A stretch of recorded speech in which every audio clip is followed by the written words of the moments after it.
அனைவருக்கும் வணக்கம். நசுக்கிட்டாங்க, பிதிக்கிட்டாங்க, இந்த ரெண்டு வார்த்தையை தவிர வேற எதுவுமே தெரியாத ரெண்டு பேர் தமிழ் சினிமாவில் இருக்காங்கன்னா அது பா ரஞ்சித்தும் மாரி செல்வராஜும் தான். கொஞ்சம் நீங்க யோசிச்சு பார்த்தா இவங்க ரெண்டு பேரும் தலை தூக்குறதுக்கு அப்புறம்தான் சாதிய வன்மம் பெருகி இருக்கிறதையும் சாதி ரீதியிலான கருத்து மோதல்கள் சமூக ஊடகங்கள்ல அதிகரிச்சிருக்கிறதையும் உங்களால புரிஞ்சிக்க முடியும்.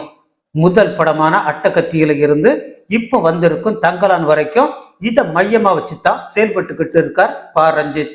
இப்ப அவர் கூட மாரி செல்வராஜும் சேர்ந்திருக்கார்.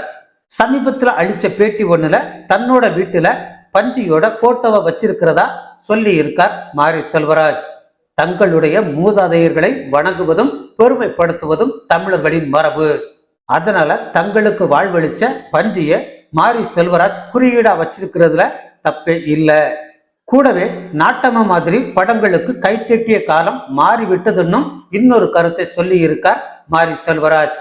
இவங்களோட நசுக்கிட்டான் பிதிக்கிட்டான் படங்கள் வர்றதுக்கு முன்னாடி வர சின்ன கவுண்டரையும் எஜமானையும் தேவர் மகனையும் நாட்டாமையும் வெறும் படமாகத்தான் நாம பார்த்தோம்.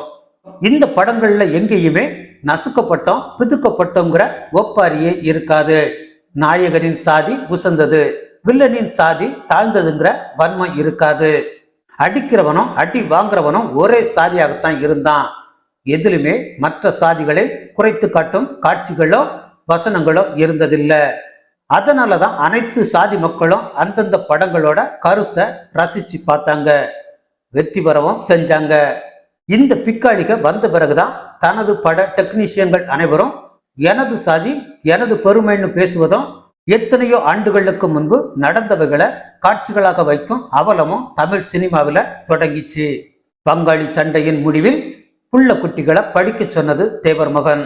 சொந்தமே ஆனாலும் நீதி நேர்மை முக்கியம் என சொன்னது நாட்டாமை. கணவன் மனைவி உறவை சொன்னது எஜமான். கணவனை காப்பாற்ற சிறை சென்ற மனைவியின் தியாகத்தை சொன்னது சின்ன கவுண்டர். ஆனா இவங்க படங்களும் எப்படி இருக்கு?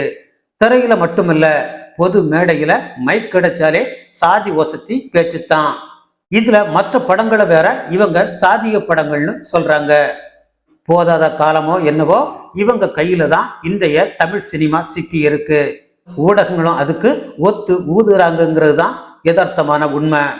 ஆல்ரெடி ஐசியூவில் தான் இருக்கு தமிழ் சினிமா. அந்த கடைசி டியூபை பிடுங்குற வேலையை கச்சிதமா செஞ்சுக்கிட்டு இருக்காங்க பா ரஞ்சித்தும் மாரி செல்வராஜும். நன்றி.